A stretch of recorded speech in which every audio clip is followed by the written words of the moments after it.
الحمد لله رب العالمين والصلاة والسلام على سيد الأنبياء والمرسلين أما بعد فأعوذ بالله من الشيطان الرجيم بسم الله الرحمن الرحيم رب اشرح لي صدري ويسر لي أمري واحلل عقدة من لساني يفقهوا قولي سبحانك لا علم لنا إلا ما علمتنا إنك أنت العليم الحكيم اعوذ باللہ من الشیطان الرجیم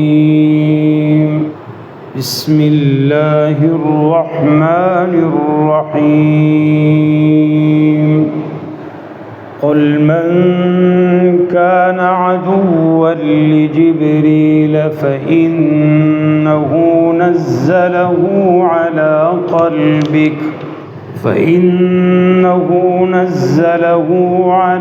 قلبك بإذن الله مصدقا لما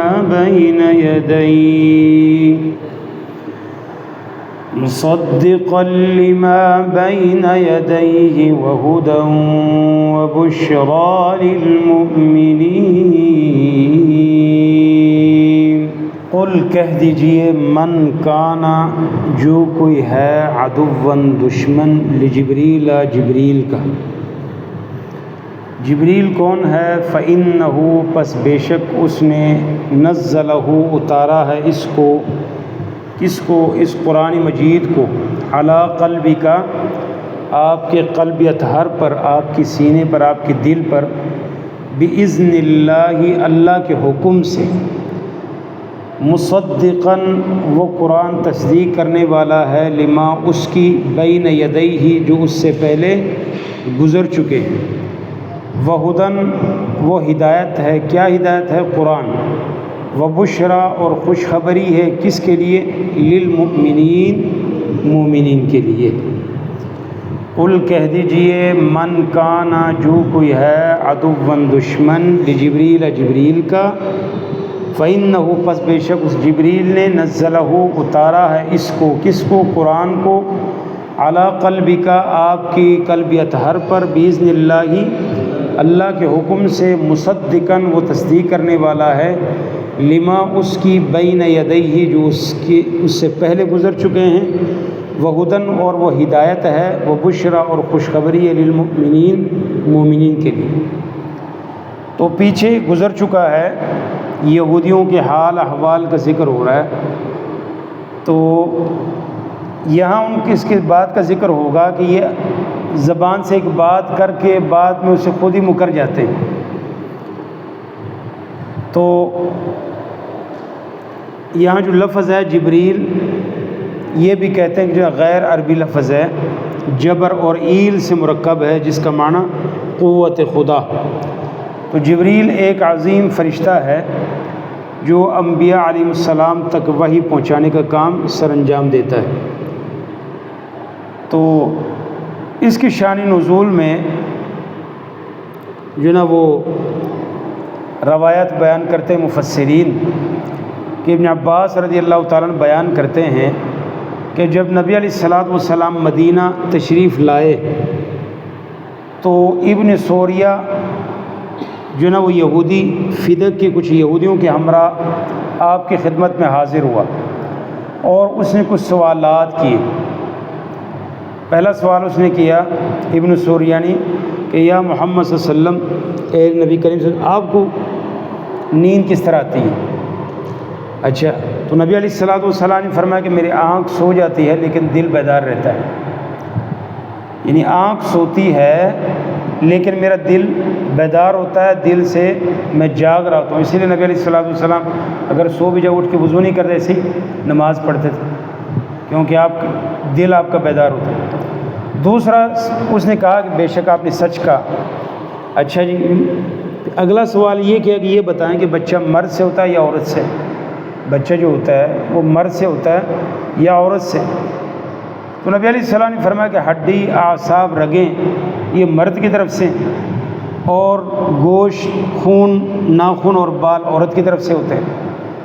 تو پھر اس نے کہا جی آپ نے درست فرمایا۔ پھر اس نے سوال کیا کہ کیا وجہ ہے کہ بچہ جب ددیال سے مشابہت رکھتا ہے تو ننیال سے اس کی کوئی مشابہت نہیں ہوتی؟ اگر وہ اسی طرح ننیال سے اس کی مشابہت ہو تو ددیال سے اس کی کوئی مشابہت کو نہیں ہوتی، تو یہ کیا وجہ ہے؟ تو نبی علیہ الصلوۃ والسلام نے فرمایا کہ جس طرف کا پانی غالب آئے اسی سے اس کی مشابہت ہوتی ہے، یعنی عورت کا بھی پانی، مرد کا بھی پانی، جس کا پانی غالب آتا ہے مشابہت اسی کی طرف سے ہوتی ہے۔ وہ ددیال کی طرف سے ہو تو ادھر کو مشابہت ہو جاتی ہے، ننیال کی طرف سے ادھر سے۔ اس نے کہا جی سچ کیا، آپ نے سچ فرمایا۔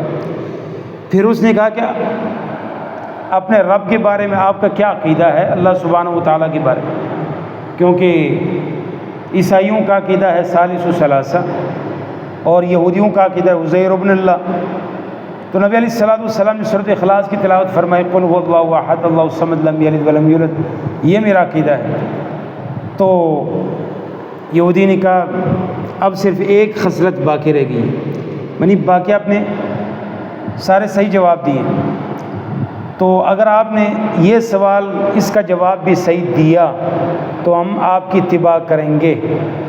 مطلب سارے سوالات کے جوابات تو صحیح دیے، اور یہودیوں کو بھی پتہ ہے کہ ان سوالات کا جواب سوائے اس کے جن کو پہلی کتابوں کا علم نہیں ہے وہ دے ہی نہیں سکتا۔ اچھا آخری اب چونکہ ان بہانہ ڈھونڈنا ہے کوئی نہ کوئی، حالانکہ ان کو بھی پتہ ہے اس سوال کا جواب، ان کو بھی پتہ ہے۔ انہوں نے آخری یہ سوال یہ کیا کہ جو آپ کے پاس وحی لے کر آتا ہے اس کا نام کیا ہے جی؟ جو آپ کے پاس وحی لے کر آتا ہے وہ کون ہے؟ نبی علیہ الصلوۃ والسلام نے فرمایا وہ تو جبریل ہے، وہ تو جبریل میرے پاس وحی لے کے آتا ہے۔ اب اس نے جو ہے یہودی نے پانسا پلٹا، اس نے کہا یہ تو ہمارا دشمن ہے، یہ تو جنگ و جدال جیسے سخت احکام لے کر آتا ہے، جبکہ میکائیل ہمیشہ آسان اور راحت بخش احکام لے کر آتا ہے۔ اگر آپ پر وحی لے کر آنے والا فرشتہ میکائیل ہوتا تو ہم آپ پر ضرور ایمان لے کے آتے۔ حالانکہ ان کو بھی پتہ ہے کہ اول نبی سے لے کر شروع نبی سے لے کر نبی علیہ الصلوۃ والسلام تک تمام نبیوں پر جو وحی لے کر ہمیشہ آئے ہیں وہ جبریل ہی لے کے آئے ہیں۔ اب چونکہ صرف ان بہانہ بنانا ہے کوئی نہ کوئی، اسی لیے جو ہے نا وہ بہانہ جو ہے نا اس کا ڈھونڈ دیا، یہ تو ہمارا دشمن ہے جی، اس نے تو ہمارے یہ کیا، ہلاکتیں کی ہے، فلانے کی ہے، لہذا اس کو ہم نہیں مان سکتے۔ تو اللہ سبحانہ و تعالیٰ نے اس کا جواب دیا، قل کہہ دیجئے من کانا، جو کوئی ہے عدوًا دشمن لجبریل، جبریل کا، جو کوئی دشمن ہے جبریل کا۔ دیکھو بھائی جبریل تو اپنی مرضی سے کرتا کچھ نہیں ہے، بھائی جبریل اپنی مرضی سے کچھ بھی نہیں کرتا، جبریل کو جو آرڈر ملتا ہے، جو اللہ کی طرف سے حکم ملتا ہے وہی کرتا ہے۔